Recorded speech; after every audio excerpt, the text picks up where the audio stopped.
So now that we have our moment and our beam correct, we can calculate the inertia. So we will use this function get inertia. This is a little long, but we'll go over it. The output is Ix, and the inputs is all of these inputs, basically all the properties of the concrete. And it is because we will call our previous functions. So we begin by defining n, which is the ratio between the elastic modulus of steel and concrete. And then we will also have the total area of steel, which is the area on each layer times the number of rebars on each layer.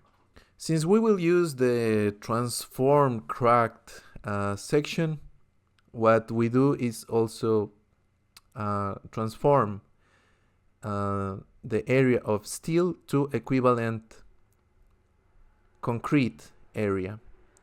So we do that with this operation.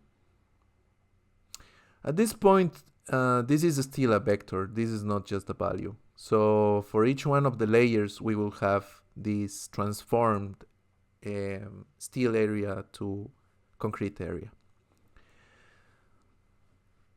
So once we have this area, we can also find an equivalent width. So the width of steel to concrete is equal to this area divided by the diameter of each one of the layers of steel. Okay, so we have so far gotten the area due to steel. Now we have to get the area due to concrete.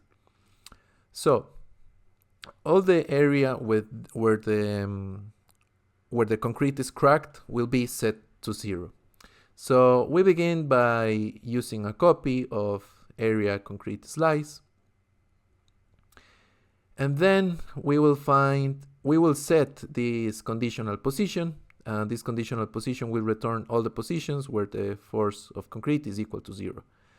So now we will update this area of the concrete elements, and for each one of them in this conditional position, we are setting their value to 0. Now remember that the centroid for each one of these areas was already calculated, and we have that in YF concrete. So the next step is to get the total area from the contribution of both the concrete and the steel. So we do that by just summing the elements of each one of these vectors plus the sum of the elements of each one of these vectors.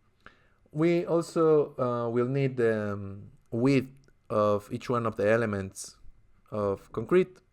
We simply get that from the B slices from 2 to n. Remember that the number of elements is always 1 less than the slice.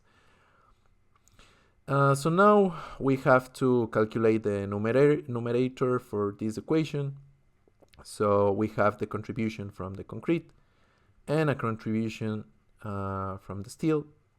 So we will get the contribution from the concrete with this loop, and the contribution for the steel from this loop. Now we can get the centroid of the transformed section simply by completing this operation. And then we also need the distance from the centroid to each one of the center of area for each one of the elements of both steel and concrete. So we simply calculate this by doing this operation in the case of steel and this operation in the case of concrete. So now we are going to do the operation to calculate inertia. So we have the contribution from the concrete.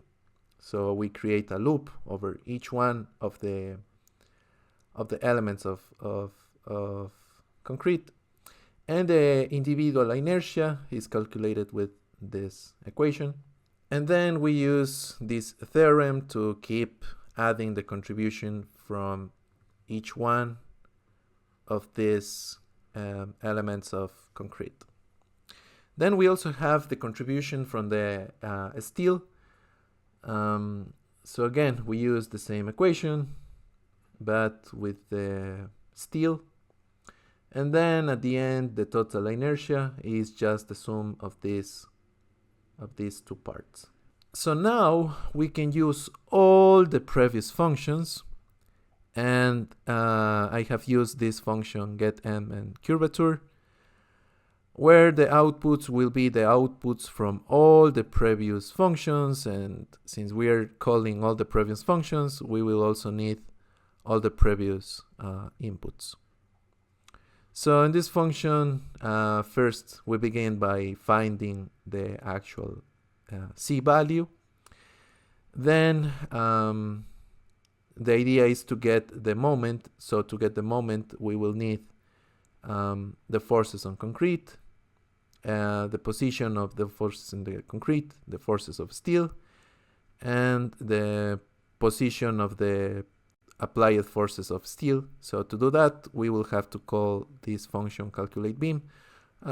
We can use equilibrium here as we did before, but we will not be using that variable. So instead of that, we simply put that symbol. So then we calculate the moment, and with the moment we can also calculate the inertia, calling the previous equation. And to this final step, if you are using, if you are in the elastic range, you can calculate the curvature with this equation. But if you are going beyond the elastic range, then you have to calculate the curvature with this equation, which is the strain at the top of the beam divided by the neutral axis. So that's it. With all these equations, we can finally go back to our code, and then we will use these functions to develop the moment curvature plot.